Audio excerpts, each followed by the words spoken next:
দেশে যখন প্রচণ্ড তাপদাহ এবং প্রচণ্ড গরম চলছে সেই সময় আমার চোখে একটা নিউজ আসে, যেটা দৈনিক ইত্তেফাকে আসে, যে কুষ্টিয়ায় প্রায় 20 কিলোমিটার জায়গায়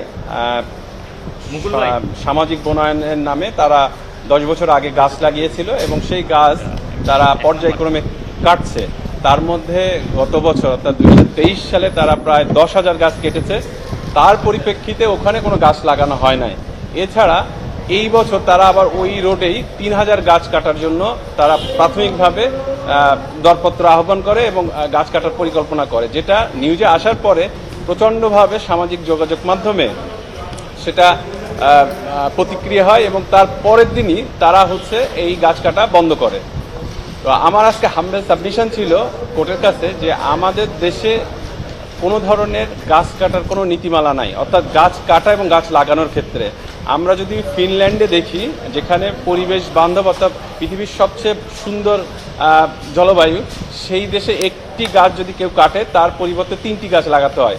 আমাদের দেশে গাছ কাটার ব্যাপারে কোনো ধরনের নীতিমালা নেই। তো এই নীতিমালা যাতে নাই, এই জন্য আমি সংশ্লিষ্ট যারা কর্তৃপক্ষ প্রাথমিকভাবে তাদেরকে আমি নোটিশ পাঠাই এবং এই নোটিশ পাঠানোর মধ্যে আমি তাদের কাছে বলি যে কেন একটা পরিবেশ বান্ধব গাছ লাগানোর নীতিমালা তৈরি করা হবে না।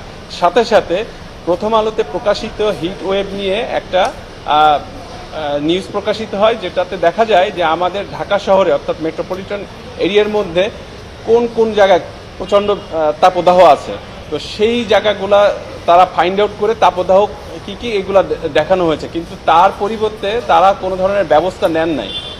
যেটা আমি আমার লিগ্যাল নোটিশে বলেছি যে তাদের তাপদাহ এবং তাপপ্রবাহ এই দুইটা কমানোর ব্যাপারে তারা কি ব্যবস্থা নিয়েছে এবং কি ব্যবস্থা ভবিষ্যতে নিবে সেটা জানানোর জন্য।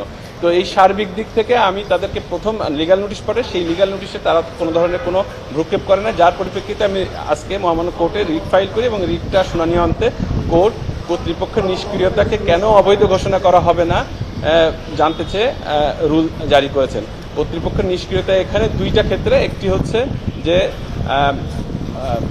পরিবেশ বান্ধব যে গাছ লাগানোর নীতিমালা সেটাকে তারা কোনো ধরনের ব্যবস্থা কেন নেন নাই, এবং তাপদাহ এবং তাপপ্রবাহ এই দুইটার ক্ষেত্রে তারা কি ব্যবস্থা নিয়েছেন সেটাও তারা জানতে ব্যর্থ হয়েছেন। এই নিষ্ক্রিয়তাকে চ্যালেঞ্জ করে আমি মামলা করেছি এবং সেটাকে শুধু রুল দিয়েছেন।